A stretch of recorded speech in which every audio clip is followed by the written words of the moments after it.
Hello, friends. Thank you for joining me here at Non-Toxic Home. As always, I'm coming at you from our Non-Toxic Home. I'm glad you're here. Thanks for being here. Today's video is very difficult for me. This is a very hard topic for me to discuss, but I need to share it. You need to know what can happen to you if you don't take your health in your own hands now. Before I get started, please like, subscribe, and share. Be sure to sign up for our weekly newsletter on our website. Also, the FDA wants me to tell you that this is not medical advice or medical information. Always consult your doctor. This is not intended to diagnose, treat, cure, prevent, mitigate, or otherwise address any symptom or diagnosis under the sun. No one else knows how sick I truly was except for my husband.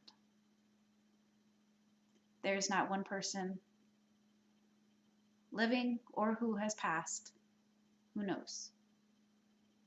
Only my husband knows. I didn't talk about it with my best friend. I was very isolated. I had to be isolated. I couldn't go anywhere.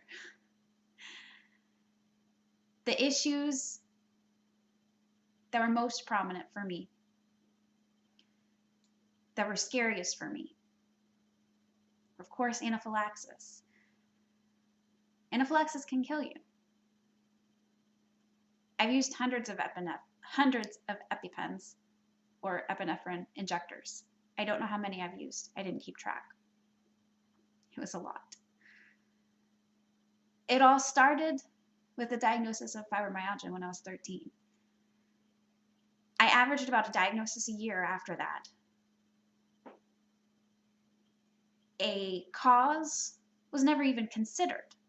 That's not what Western medicine does. Western medicine masks your symptoms with toxic pharmaceuticals. They don't look at the causes. Doctors aren't even really allowed, in many cases, to cure anything. If you really look into this topic, as far as physicians being allowed to cure anything, many have been disbarred. Some have died under mysterious circumstances. Others have been harassed, forced to stop curing their patients. That's not health care, that's death care. During the time that I was collecting diagnoses, I was also adding medications. Now, my parents taught me, and my parents have both passed, and I love them. They did the best they could. They did what they thought was right. They did everything they could that they knew of to help me. They listened to the experts. And friends, if you've been listening or paying attention to our posts on Non-Toxic Home ever, if you have any idea at all about my story is a clear example of just how dangerous it is to trust the experts. You have to do your own research on everything. That means you don't trust me for everything. If I say this works for me, then this works for me, for my body. It could kill you. You can perhaps eat a banana safely. Bananas are great sources of potassium. They have other benefits. I miss eating bananas. I'm airborne anaphylactic to bananas. A banana in the room could kill me. Everybody is different. This is why one-size-fits-all medicine won't work. If you go to a doctor's office, they'll take your history, your medical history. They'll ask you what allergies you have. So medical mandates, I am adamantly opposed to them, and I always will be. Even so, your doctor is set up to fail, friends. The system is set up to fail you. It's not intended to heal you or cure you or address the root causes. You have to take your health in your own hands. During the time I was collecting diagnoses, I was also adding medications. At one point, actually at 3 points in my life, I was on over 25 separate medications at one time because these side effects would add additional diagnoses. And then, of course, I'd go to the doctor for the side effect, and rather than addressing the pharmaceutical that was causing the side effect, oh, it's okay, sweetheart. My kitty's here. Instead of addressing the pharmaceutical that was causing the side effect, another pharmaceutical would be added.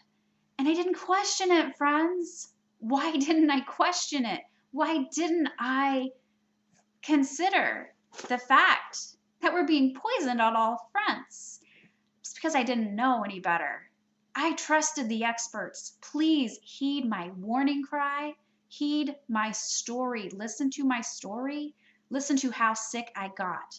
Mast Cell Activation Syndrome, Multiple Chemical Sensitivities, EHS, which is Electromagnetic Hypersensitivity Syndrome. What am I forgetting? Latex allergy. Of course, the latex allergy. It all kicked off as an adult with the latex allergy.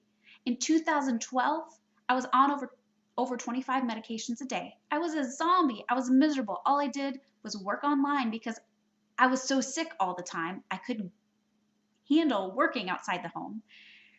All I did was work online and sleep. A few holidays a year, we'd go visit my family. That's it. And sometimes I'd sleep through those holidays as well at my mom's house. It was not living, friends, at all. I took medicine to sleep. I took medicine to go to the bathroom. I took medicine so I didn't go to the bathroom too much. I took medicine to stay awake. I took medicine so that I could eat. I took allergy medicine. I mean, the list of my medications just went on and on and on and on and on because I listened to the experts, because I didn't take my health into my own hands, because I didn't do my research. In 2012, I had already been diagnosed with a, quote, no big deal latex allergy. That latex allergy flipped from type 4, which is skin irritation, to type 1, which is airborne anaphylactic.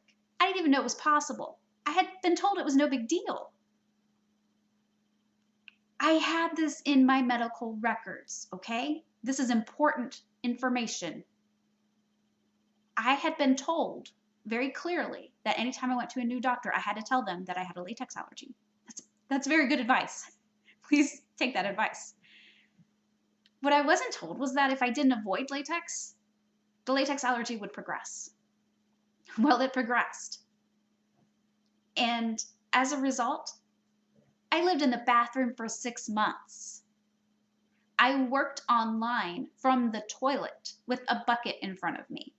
If I left the house, I had to wear an adult diaper and carry a bucket with me. I had a specific set of spots where I would stop if I went to the grocery store that was 10 minutes away,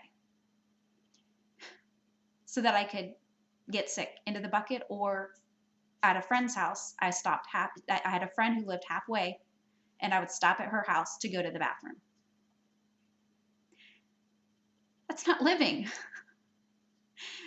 So I went to all the experts. I sought out all the doctors. I had all of these terrible, nightmarish tests costing tens of thousands of dollars. What did it get me? Nothing. We went to Mayo Clinic, friends. Mayo Clinic. They're supposed to be the best of the best. What did they do? They spent 2 weeks ignoring me half the time, and the other half of the time they ran tests. Tests didn't find anything. Obviously, they weren't working that hard, because if they were working that hard, they wouldn't have been ignoring me half the time. My last visit there, doctor said,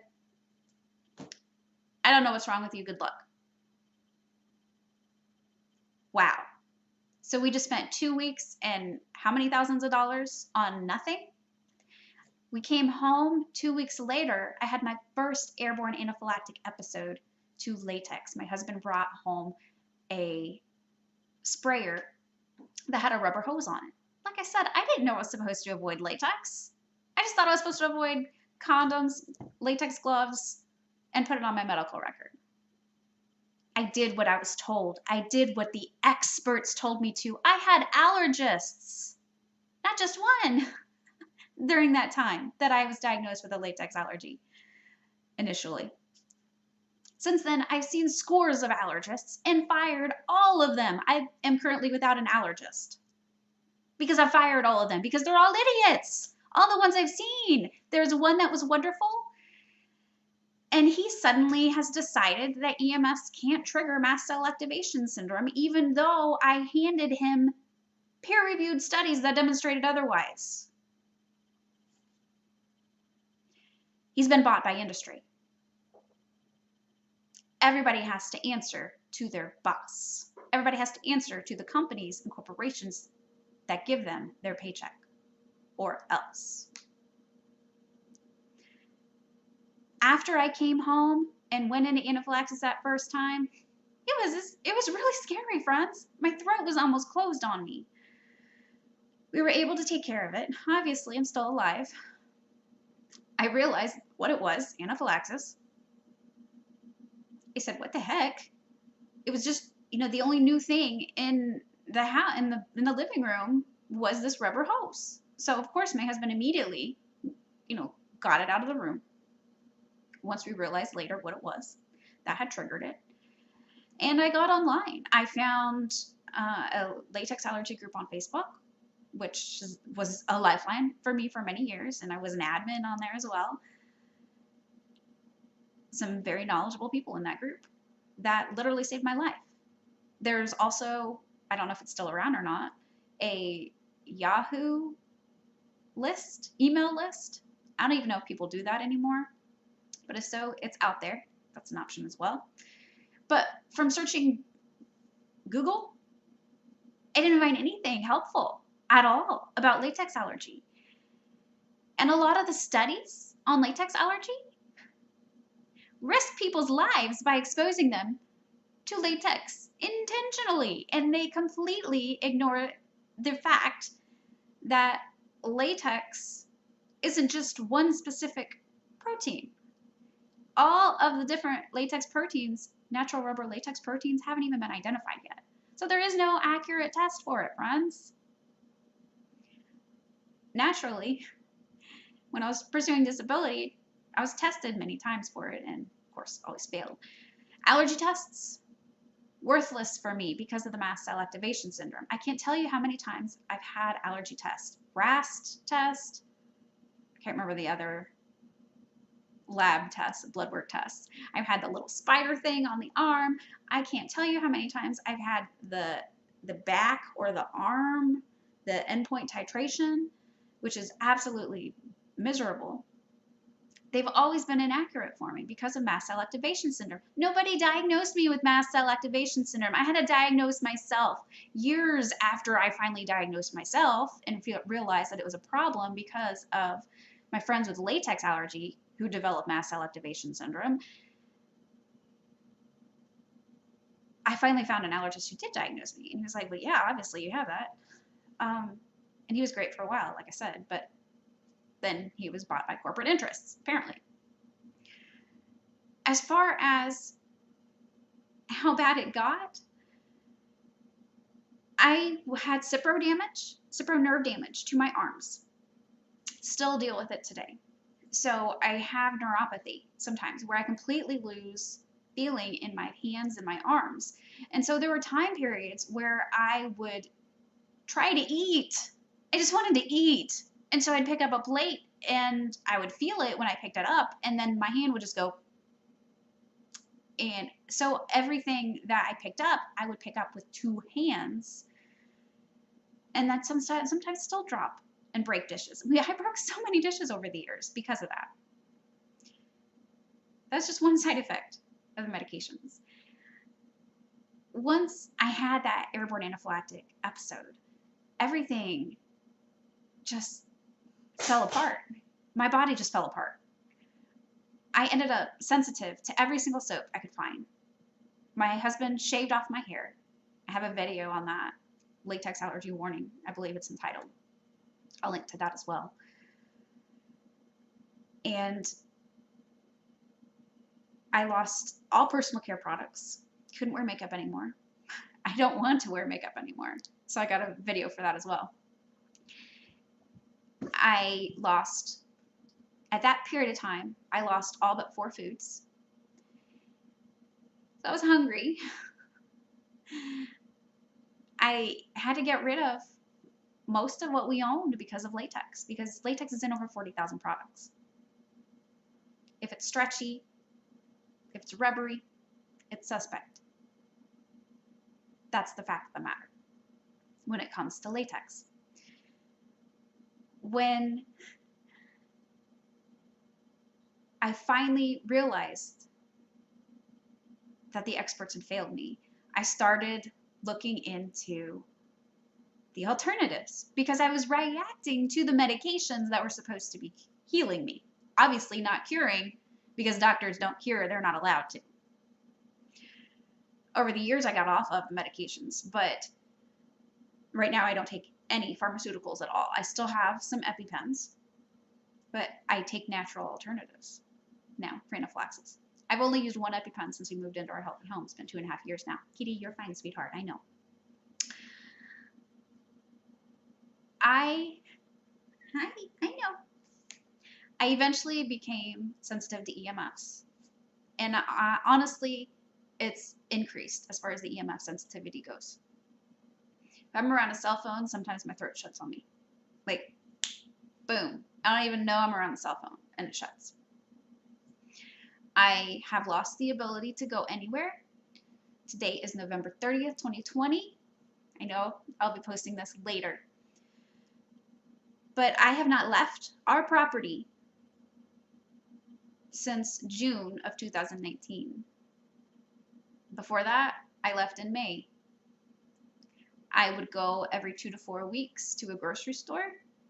There was one safe grocery store I could go because the natural grocery stores, for the most part, diffuse essential oils. Essential oils are VOCs, they're volatile organic compounds. In other words, they are toxic. Yes, they have medicinal value, but they aren't intended to be used for everything all the time, just like pharmaceuticals aren't. Obviously, if I get into a car accident, something crazy like that, give me some drugs, man. Although, quite frankly, the drugs might actually probably kill me because I don't tolerate toxic crap anymore. I am able to tolerate some more exposures to most things. Like I'm able to handle mail now, which is huge because I wasn't able to handle mail for a very long time. I definitely have gained my life back. I have a brain again as far as getting off all the pharmaceuticals. I didn't used to be able to think. It was terrible. I was always in a fog. Getting off pharmaceuticals helped that. But there were periods of time, like the time I discussed where I lived in the bathroom, and they could have been prevented. I have damage to my body that I don't know that is healable. The Cipro nerve damage, I thought, like I wasn't sure whether I'd be able to heal it or not, and it's better, but I still have problems. I absolutely still have problems. Before we moved into our healthy home, I was in anaphylaxis almost all of the time. I was using an EpiPen about 5 to 7 times a week, or an Navi-Q. Sorry, it's kind of hard to talk about. It was a nightmare. We didn't know whether I would live to be able to move into my home. We were placing our faith in God that He would provide and that He would see us through this project because we didn't know whether I would live or not. Now, personally, for a number of years, I only use an EpiPen if my throat is closed or if I can't stop GI anaphylaxis for about 12 hours. I will endure 12 hours of anaphylaxis before using an EpiPen. Everyone is different. This is me, okay? I cannot stress that enough. This is me. This is my body. This is not your body. I should have been epiing probably about every hour based on my symptoms because I was in scientific medical anaphylaxis almost all of the time. It was scary. But we had faith. We knew we were listening to God. We knew we were doing what God wanted us to do. We knew that this healthy home, we were given the resources to save my life for a reason. And now we believe that it's so that we can help others. The bathing part of it, I couldn't bathe myself because of my arms. I stunk, friends. My husband had to bathe me. He had to wash my hair. He had to bathe me. It was only about once a week. If I bathed myself, then I wouldn't be able to eat that day, typically. My energy went towards food, towards preparing a meal for myself every day. Oftentimes my husband would come home from work and he would ask me, did I eat that day? And I would be like, no, I got out of bed to go to the bathroom and that's it. And then he'd have to rustle up something for me to eat. Without him, I would have starved to death. Probably. I don't know. I had some fat on me then, but more than now. I was dehydrated because water triggered me. I would end up with hives and an anaphylaxis from taking a shower or bath, from bathing. Sorry, this is really hard. Just remembering this period of time. My water, I had to filter it 7 times, and then it still would trigger me. So, like I said, I was dehydrated because I couldn't drink as much water as I needed to. My lips are chapped today. I'm not dehydrated, but it's been cold outside. It's been windy. I've been taking care of chickens. Not today, though, because it's snowing outside. But I tried everything. I tried all known pharmaceutical interventions, including those that are not actually legal in the United States, but are available for therapeutic purposes. I can't remember. Ketotifen. Like ketotifen is not FDA approved, but you can get it from Canada with a doctor's note for therapeutic benefit. Or maybe it's compassionate benefit. I don't remember the phrase. You can also get it compounded from a compounding pharmacy sometimes. Ketotifen just made me worse. Everything pharmaceutical wise just made me worse. One of the reasons why I didn't epi when I should have is because epinephrine auto-injectors have stabilizers in them that are chemically toxic. They're chemicals, so they're toxic.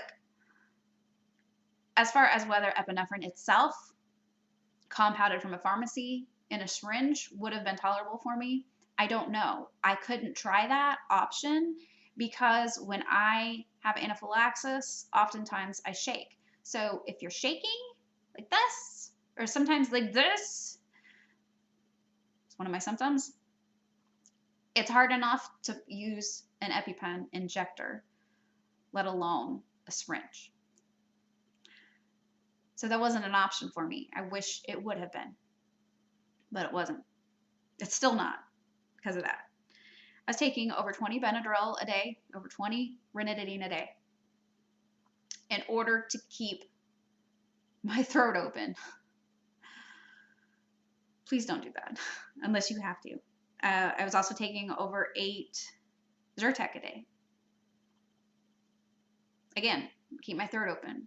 Zyrtec was actually the last pharmaceutical that I got off of. It was very difficult for me to get off of Zyrtec. No, wait. Is it Zyrtec? Yeah, Zyrtec. I'm going to think about that for a minute. I tried living outside in the tent because I react to toxic construction materials. And of course, when you rent, you have the remnants of what the people before you used as far as their personal care products, their cleaning products, any pesticides they used. All of that is still left. It's absorbed into the building. It's like third-hand smoke, basically. And that's very hard for me to deal with physically. I was on toxic overload. I was so toxic. I had used mainstream products for many years because I didn't know any better. I didn't think to research. Part of my problem is because part of my problem that I've had health-wise is because I used toxic products. And what kicked off fibromyalgia when I was 13 was my parents putting in new carpet. The new carpet, of course, is phenomenally toxic. And I spent a lot of time in close approximation to the carpet because I was a reader, an avid reader. I spent so much time on the floor reading right by the carpet fumes. Like I said, I tried living in a tent. We rented so many times, or so many different places. Couldn't find a place that was safe enough for me. The last place was the best we can do. It was in the middle of a 50-acre woods. It was basically a fake log cabin. Ended up having some mold issues, but there was a Four Seasons room that I lived in most of the time. We live in southern Indiana, friends. It gets cold here in the winter. It's cold right now outside. And during the summer, I lived outside most of the time. Tried living in a tent, but I can't thermoregulate properly. So I went in anaphylaxis from the temperature changes while living in the tent. And I didn't try that for very long because it's kind of pointless, because it was also miserable because I was cold and hot and cold and hot. And this was, I tried in the summer, I tried in the fall, I tried during a mild time of year. Didn't work for me. Might work for some people. I cooked outside. I would go inside and go to the bathroom. I wasn't able to tolerate the smells of anything cooking at all. So I did all my cooking outside. We did consider moving to a warmer climate, but I'm very easily killed by ERs. Even more so now. And at the time that we found this property, there were 2 safe ERs. Now, as of 2020, no. Just let me go on to glory. No. Sorry, I keep saying I typically don't, but like I said, this is a difficult topic. I didn't eat for 8 months before we moved into our home. I couldn't tolerate food. I was able to tolerate 1 maple syrup and 1 lemon juice, so I drank a lot of that. It was lemon juice, water, and maple syrup, sometimes a tiny little bit of cayenne pepper. That is the Master Cleanse drink, and that is what I lived on for 8 months. It was like from October to May 25th, 2016. No, not 2016, 2018. May 25th, 2018 is when we moved in. I tried juicing. I tried organic baby food. Oh, I tried safe chemical-free produce. I knew that produce was as chemically clean as possible. No, couldn't tolerate it. I tolerated it for a while. But eventually I lost all foods, like I said, except for that lemon juice and maple syrup. That was it. I cried a lot. It was hard. It was very hard. I wasn't afraid to die because I knew what would happen after I died. I didn't understand why I was going through it. And I've been through a lot medically. I'm only 38 years old. But I've been through a lot medically. I've always known that there's a reason. I believe that the reason that we have had to endure what we've had to endure with my body so that I can help other people and be a voice for others as well. Obviously, my husband is working on building a tiny house to save someone else's life.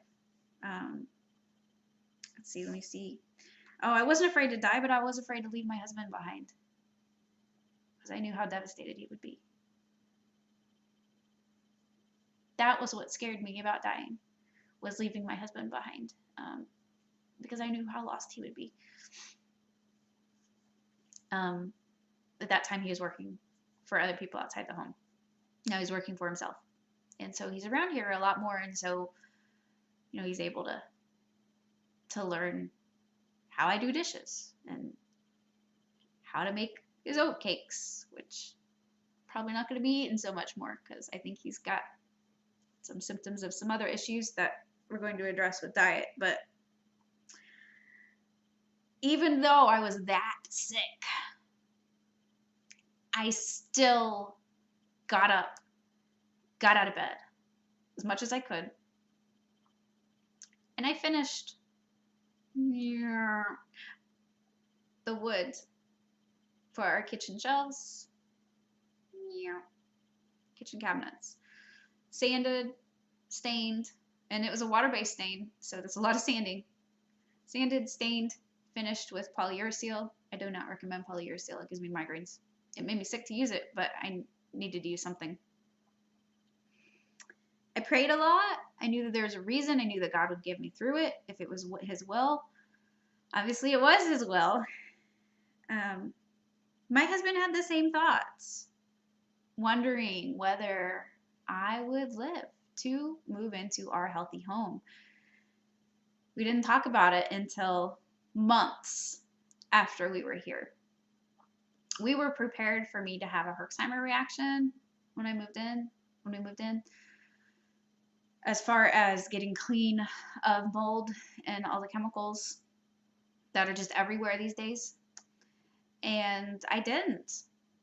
Praise God, right?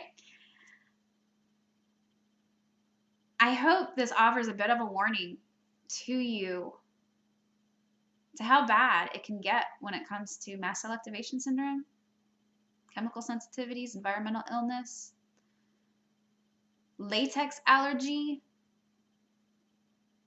food allergies. Although, quite frankly, a number of foods that I thought were allergies were not actually allergies for me. Rather, they were sensitivities, because I'm able to eat a lot of foods now. Less here in 2020 because everybody's wearing latex gloves, latex masks, and spraying sanitizer everywhere. And you know what's toxic? Sanitizer. The cleaning chemicals that are being used are terribly toxic. So food is actually getting hard again for me to find, but God will always provide. If I have to, I will eat grass. I have a post in which I discuss the true facts about the zombie apocalypse. I think I wrote it in like early April of 2020. You can always skip through that if you don't want to read that on that post, as it has a number of creative ideas for food, like grass and weeds like dock. Today we have it growing out over our septic area. It was wild here. That's my primary medication, is dock. And obviously, it's not a pharmaceutical, but it is my medicine. It's what I take when I have a reaction. I also have some other things that I do as well when I think I might go into anaphylaxis or at the start of anaphylaxis. That stops it now. Natural alternatives. I'll do another video on that sometime. If you found this beneficial, please be sure to like, share it. Share it far and wide. People with environmental illness need to know how bad it can really get, but also that there is hope. It can get better. Now, a lot of my issues did get better before moving into the healthy home. Getting off of a number of the pharmaceuticals is what I did from like 2013 to 2018 or 19 was the last time I took pharmaceutical. It's well worth taking hold of your health because no one cares about your health like you do. Thanks so much for being here, friends. Have a most beautiful and blessed day.